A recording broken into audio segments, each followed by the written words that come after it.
ఉమ్మడి ఉభయ గోదావరి జిల్లాలను బర్డ్ ఫ్లూ వణికిస్తుంది. బర్డ్ ఫ్లూ మనుషులకు సోకే ప్రమాదం ఉందనే భయంతో ప్రజలు చికెన్, కోడిగుడ్లను తినేందుకు భయపడుతున్నారు.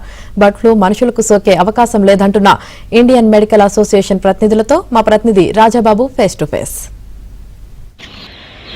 ఉమ్మడి ఉభయ గోదావరి జిల్లాల్లో బర్డ్ ఫ్లూ వణికిస్తుంది. అంటే కోళ్ల నుంచి మనుషులకు కూడా సోకే ప్రమాదం ఉందని ప్రజలైతే గనక భయాందోళన చెందుతున్నారు. ఇప్పటికే కోడి మాంసం తిన్నవాళ్ళు, కోడిగుడ్లు తిన్నవాళ్ళు కూడా బర్డ్ ఫ్లూ వస్తుందనే అనుమానంతో ఆందోళన చెందుతున్న పరిస్థితి అయితే ఉంది.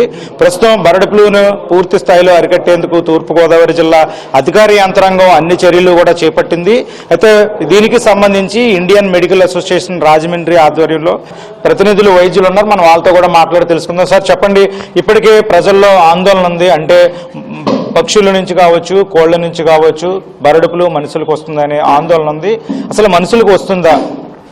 మనుషులకి రావడం అనేది బర్డ్ ఫ్లూ చాలా రేర్ అండి. రేర్ అంటే చాలా తక్కువ మోతాదు.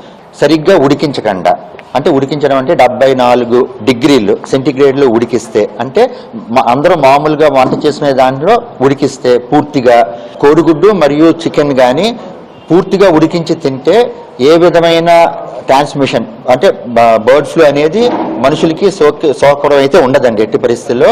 మనం ఏంటంటే ఈ వెజిటబుల్స్ కానీ, అంటే ఈ బర్డ్ యొక్క ఫీసీస్, మలం సెలైవా నుంచి వచ్చినవి దాని మీద ఉన్నా కూడా ఆ వెజిటబుల్స్ని కూడా మనం ఉడికించి తింటే పూర్తిగా ఎట్టి పరిస్థితుల్లో మనుషులకి వచ్చే అవకాశం అయితే లేదు.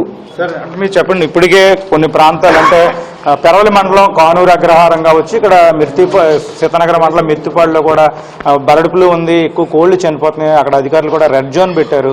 మొదట అది సిక్గా ఉన్న బర్డ్స్ని ఐడెంటిఫై చేయాలండి. ఈ సెగ్మెంట్, ఈ పౌల్ట్రీలో ఈ బర్డ్స్ సిక్గా ఉన్నాయంటే ఫస్ట్ వాటిని ఐడెంటిఫై చేసి వాటిని సపరేట్ చేసేయాలి.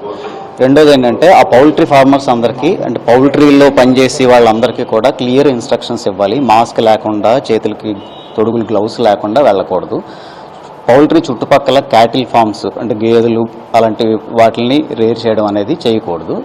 మూడోది హ్యాండ్లింగ్, పౌల్ట్రీ నుంచి బయటకు వచ్చేవి అంటే వ్యాన్స్ని క్యారీ చేసి డ్రైవర్స్ అవ్వచ్చు, అందులో పనిచేసే వాళ్ళు అవ్వచ్చు, చికెన్ షాప్స్ దగ్గర చికెన్ హ్యాండిల్ చేసే వాళ్ళు అవ్వచ్చు, ఆ చికెన్ రెమినెంట్స్ని తీసుకెళ్ళి క్లాస్ 4 ఎంప్లాయీస్ కావచ్చు, వీళ్ళందరికీ కూడా ఒక అవగాహన కల్పించి మాస్క్ అండ్ గ్లౌస్ వేర్ చేసుకునేలా ఉంటే ఇది 99% కట్ డౌన్ అయ్యే ఛాన్సెస్ ఉందండి. ఈ కొంచెం రొంప స్టార్ట్ అయింది అనుకోండి, ఇప్పుడు ఆ బర్డ్ ఫ్లూ ఉండే ఫామ్లో ఉండే ఒక వర్కర్కి రొంప స్టార్ట్ అయింది, కళ్ళు ఎర్రగా అయిపోయినాయి, పెయిన్స్, టిపికల్ రొంప స్టార్ట్ అయిందంటే అతన్ని ఐసోలేట్ చేయాలి. అండ్ ఆయన చుట్టూరు ఉండే వాళ్ళు ఆ విలేజ్లో మాస్క్ వేసుకోవడము, చెయ్యి కడుక్కోవడం, మెయిన్ ఫ్రీక్వెంట్ హ్యాండ్ వాషింగ్, చెయ్యి ఫ్రీక్వెంట్గా కడుక్కొని మాస్క్ వేసుకుంటే ఏ ప్రాబ్లము ఉండదు. ప్రస్తుతం మందులు ఉన్నాయి సార్. ఒకవేళ ఎవరికైనా ఈ లక్షణాలు కనిపిస్తే, బర్డ్ ఫ్లూ లక్షణాలు మనుషుల్లో ఎవరికైనా కనిపిస్తే పూర్తి స్థాయిలో వైద్యం అందించే సదుపాయం ఉంది. సో మందు అనేది ఒసెల్టమైర్ అనే ఒక యాంటీ వైరల్ ఉంది. అది పోగొట్టేది కాదు కానీ సిమ్టమ్స్ని తగ్గిస్తుంది, సీరియస్నెస్ రాకుండా చూసుకుంటుంది. సో ఇది మామూలుగా మనుషుల్లో ఇన్ఫ్లుయెన్జా వైరస్కి ఎలా యాంటీ ఇన్ఫ్లుయెన్జా ట్యాబ్లెట్ సేమ్ దీనికి కూడా వాడచ్చు. సేమ్ వ్యాక్సిన్ కూడా ఇప్పుడు నేను చెప్పినాను కదా మీకు, ఏజ్ ఎక్కువ ఉన్నోళ్ళు, డయాబెటీస్ ఉన్నోళ్ళు, క్యాన్సర్ ఉన్నోళ్ళకి ఇన్ఫ్లుయెన్జా, జనరల్గా ఇన్ఫ్లుయెన్జా వ్యాక్సిన్ అవైలబుల్ మార్కెట్లో, ఆ వ్యాక్సిన్ వేసుకుంటే కొంచెం దీంతో కూడా ప్రొటెక్షన్ వస్తుంది. ఇక్కడ ఇండియన్ మెడికల్ అసోసియేషన్ వైద్యులతో మాట్లాడడం జరిగింది. మొత్తానికి చూస్తే కనుక ప్రస్తుతం కోళ్లు బర్డ్ ఫ్లూతో చనిపోతున్నాయి. కోళ్ల నుంచి మనుషులకు బర్డ్ ఫ్లూ సోకే అవకాశం ఉండదు, భయపడాల్సిన అవసరం లేదు.